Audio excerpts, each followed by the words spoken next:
Hi, this is Jennifer from Jennifer Lawrence Bureau channel, and today I'm going to show you how to make a cover for your own handmade journal, and to give you an example of what one can end up looking like depending on how you decorate it.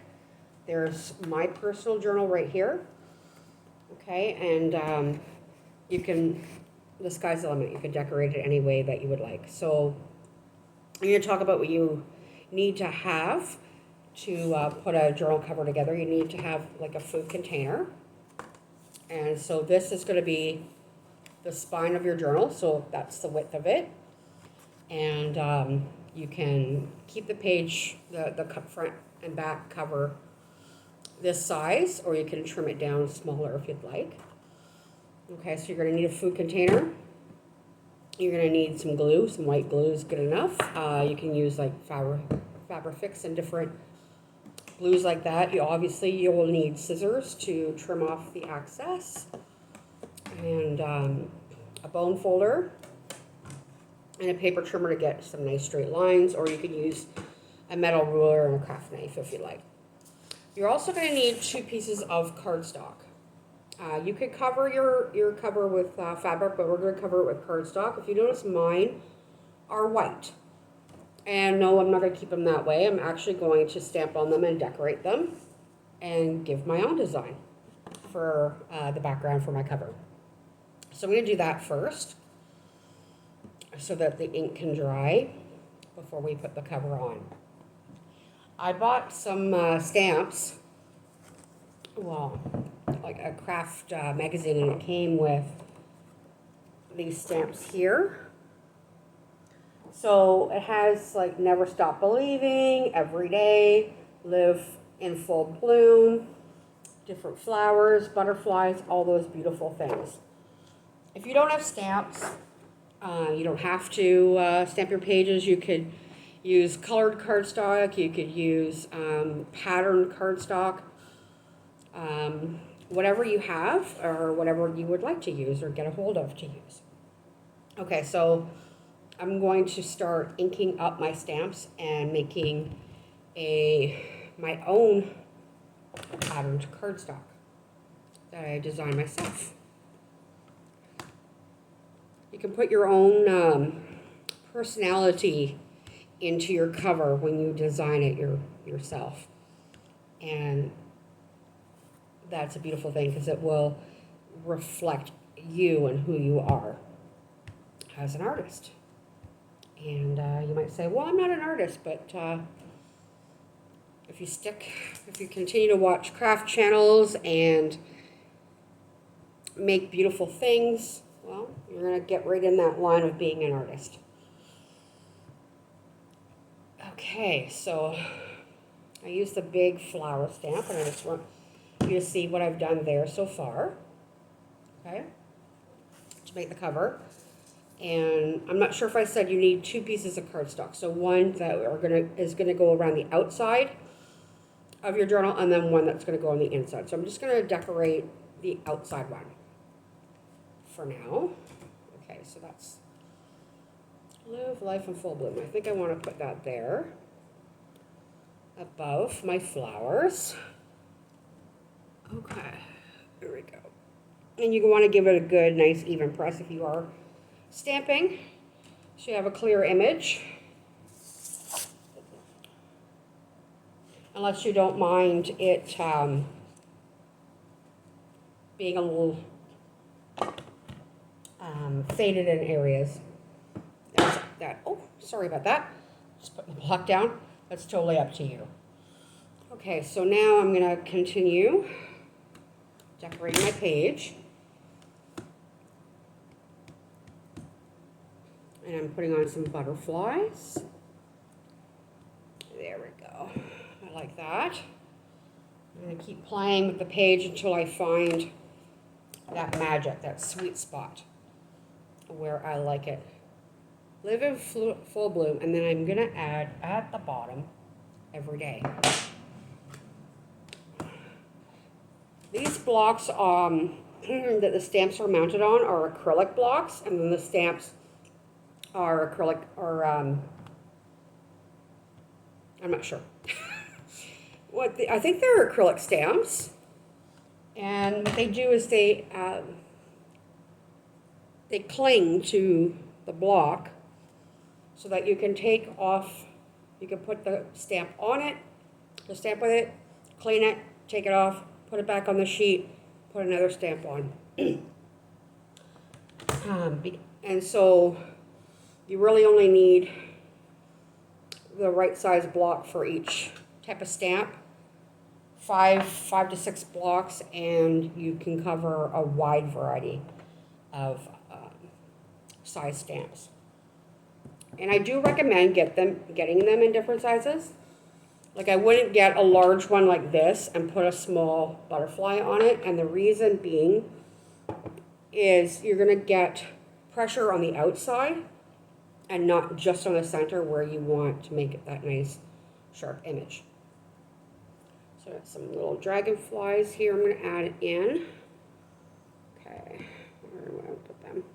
I think I want to put those now as background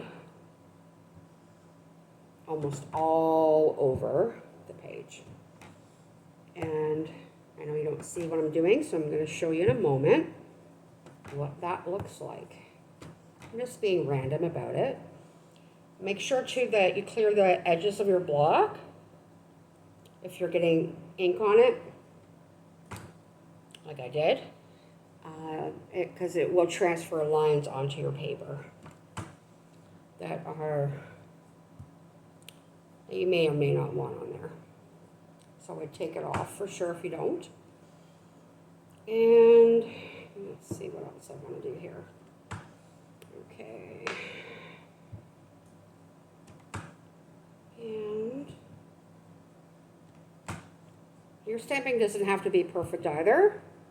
Sometimes imperfect stamping, or you don't have the full image, lends a different look to it that you may appreciate. Okay, I'm going to see if I want anything else on there. And I think, is there something here? No. Okay, so I believe I am finished covering the cover. I'm just trying to find where I can place this. I have a small area that I'm working with here.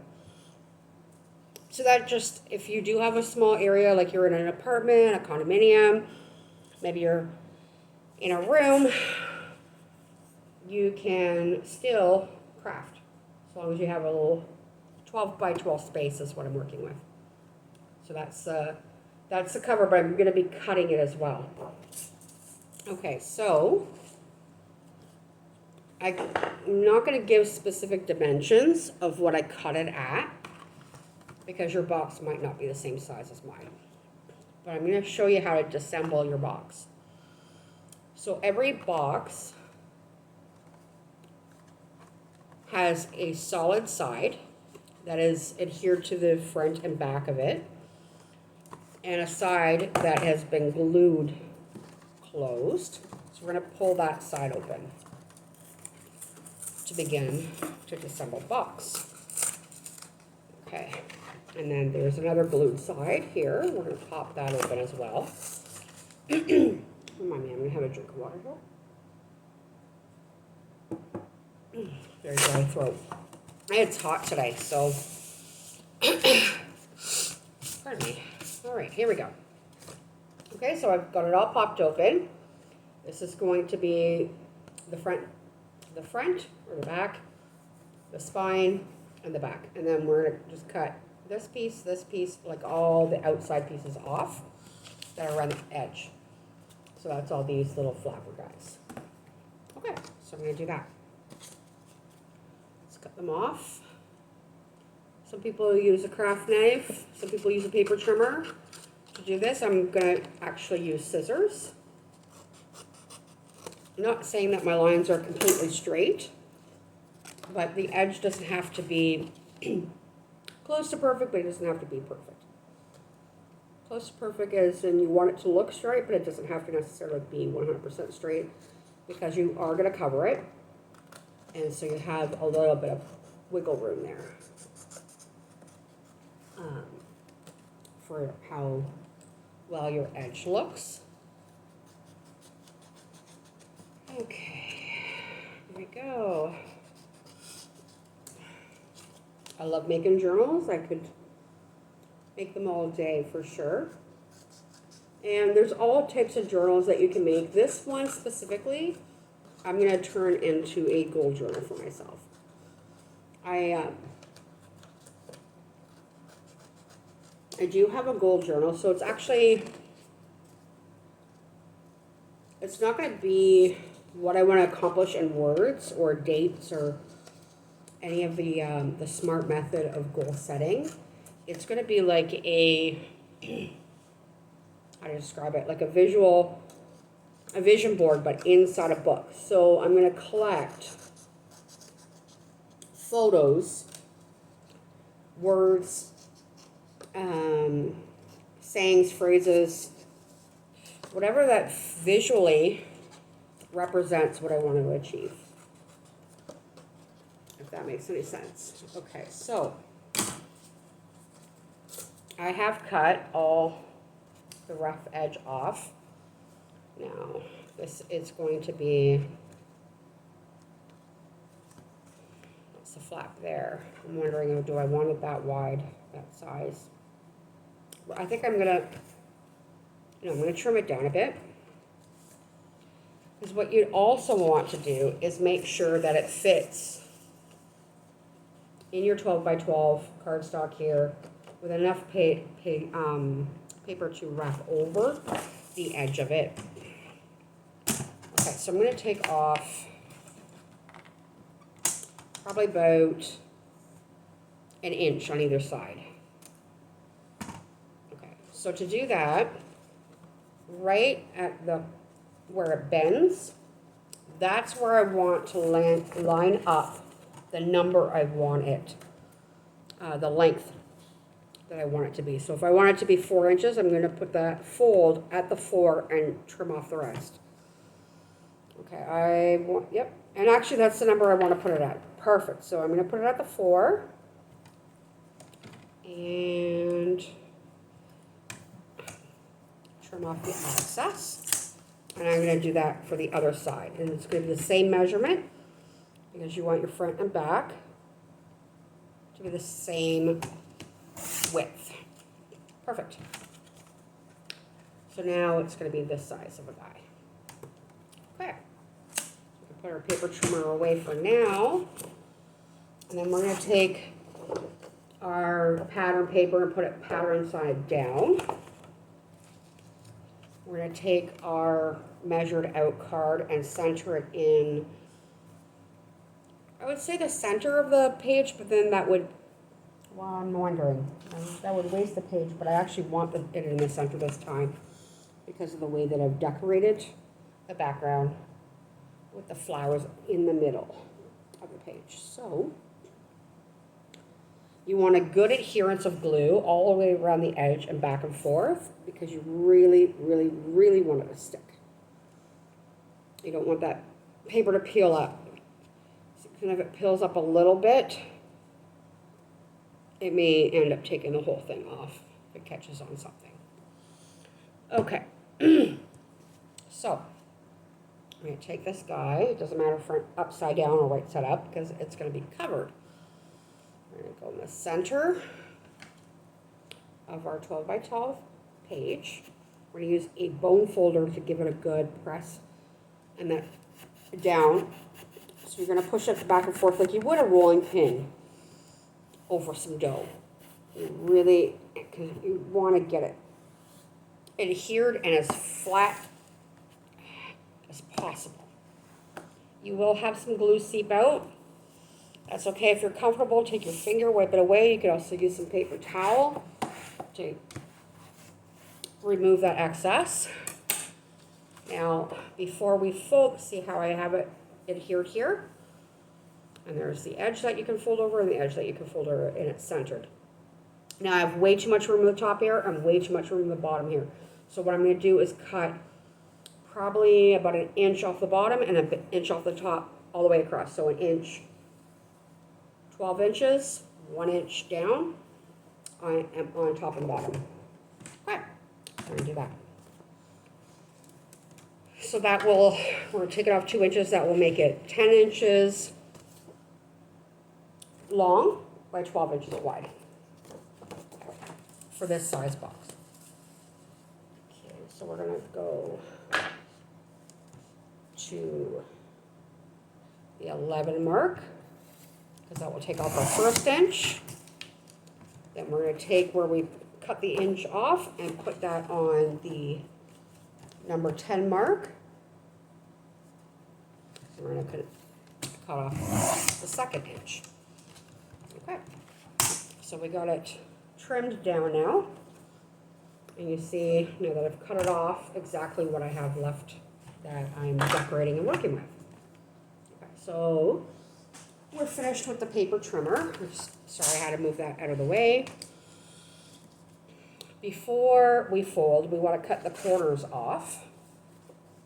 And you want to cut it near the point. But you want to leave, I'm going to use a pencil here.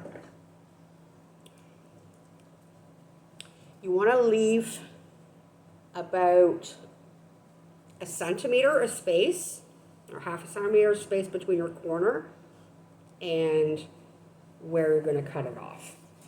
So I'm going to do that on all sides, draw a little line so I don't cut too much, I cut the right amount. Reason being is when you fold it, if you cut it too short, what's going to happen is the cardboard's going to poke out. If you cut it too long, you're going to have, it's going to be too thick, and then you won't,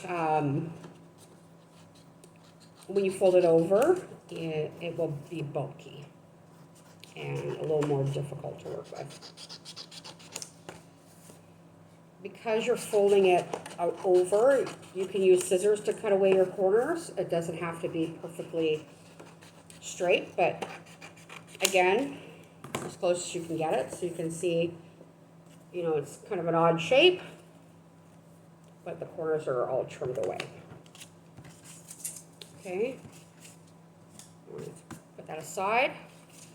Then I'm going to take the smallest edges and fold them over. I'm going to use a bone folder to get a good, clean, sharp line. So I'm going to run it on the outside. Oh, I'm so sorry. I'm shaking the table. Here we go. I'm going to run it on the outside first, and then I'm going to press it down as soon as it's as close to the cover's edge as possible. Because if it is away from the cover edge just a little bit,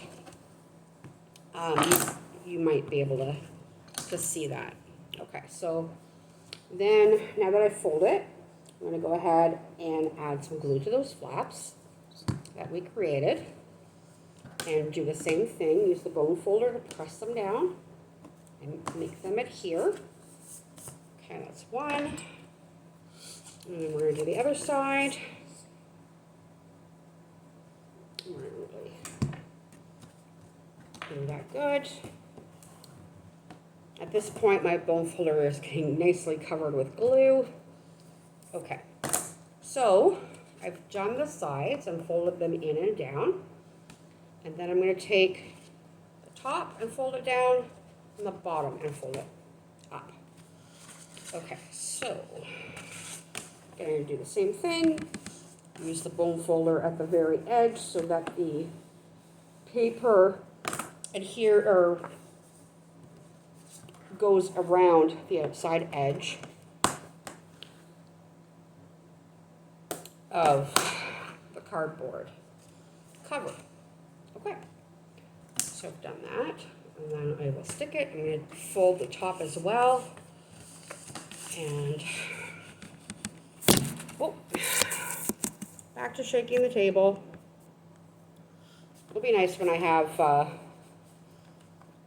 more equipment to work with here. And to my viewers that are watching me before I have all that equipment and have worked all the kinks out, I thank you for following me early in this stage and supporting me. And you know who you are. So So I'm not going to embarrass anybody and give a shout out just yet. Okay, so here we go. That's getting that glued down. So I'm gluing down the bottom up and the top down. Everything is going into the middle. Okay, and I've done that. And then it should look like that. Okay. On the inside, and like this. Okay, so make sure you know your orientation. That's your top now. That's where the writing is and photo is. Okay, so that's your top. That's your inside. Okay, so then really make sure it's all good stuck down. Right where the creases are, right here and here, you're going to give it a fold. You're going to do what I call a little bit of manipulation. So, and this is not a bad manipulation. This is just pushing your paper into place to form a cover, like a binder. So that shape there. So I've done that so far on the back. And then we're going to do that again here on the front. I also recommend if you're working with white, make sure that your surface is clean, because if it isn't, it's going to pick up and that color that's on your table, like here, just a little bit of coffee, or it's going to pick up onto your paper, and then that will be part of your cover. And if you don't want that, then don't. Make sure the surface is clean. Okay, so you can see most of my print is going to go at the back here, right?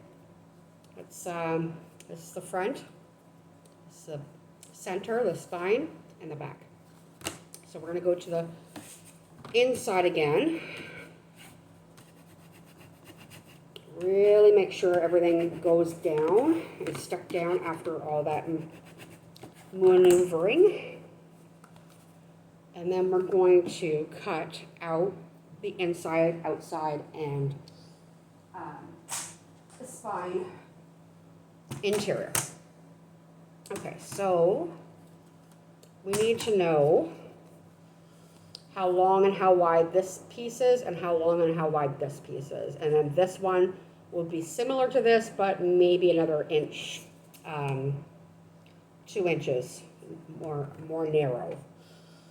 Okay, so we're going to take the other 12 by 12 that I haven't decorated, and it's going to be 12 inches wide by no, not 12 inches wide. It will be, for this particular one, okay, so we're 5 inches high. I'm going to take this to the 5-inch mark and cut that off. Okay, so I have that piece that I need. This piece will cover your inside, but we're not going to just glue it all the way down. We want it to bend, fold, and be used like a journal. So we're going to cut it into 3 pieces so that it will be able to move about. Now we need to know the width was 4, that's right. I remember going to the 4 line, so we're going to, on the long side, cut it at 4 inches, so it's 5 by 4. We're going to do that again, 5 by 4, 5 inches tall by 4 inches wide. And then that will be your centerpiece. So we're going to start with the spine first. And we're going to glue that into the center. So we want to cover this completely with glue. Okay, completely with glue.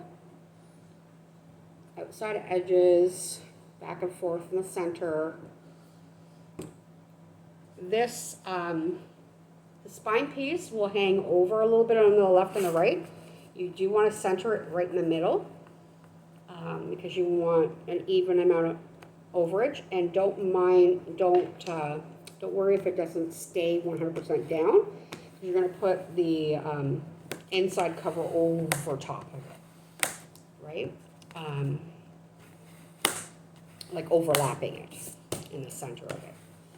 So that will help keep it down. Okay, so I've done that. You see that? And then I'm going to give it a fold because I'm going to tell it. I'm going to tell it what to do. I'm going to tell it to basically fold. Paper doesn't like to be folded too often, but it's a little more easier to do it when paper is wet. It's a lot more flexible. Perfect. So there we go. That's your center. And now that we've done that, we're going to do the front and back. Again, we're going to glue it around the edge, glue the whole bottom. Okay, let's see here. Da, da, da, da. Glue that in, glue that in. Perfect. Okay. And then we're going to use our handy dandy bone folder. Make sure you don't do what I just did. I pressed down, but I wasn't holding it very well, and it slid on an angle. The glue stays wet so for a little bit. So you do have some play where if you did let it slide, you could pull it back to where you want it. But that time does not last forever. So you definitely want to get that in. Doing some interesting squiggle lines to put the glue on. That was fun. Okay, and then we're going to cover the front. Again, I put a lot of glue on. I'm getting a lot of glue come out, but to an extent, better more glue than, well, definitely better more glue than less.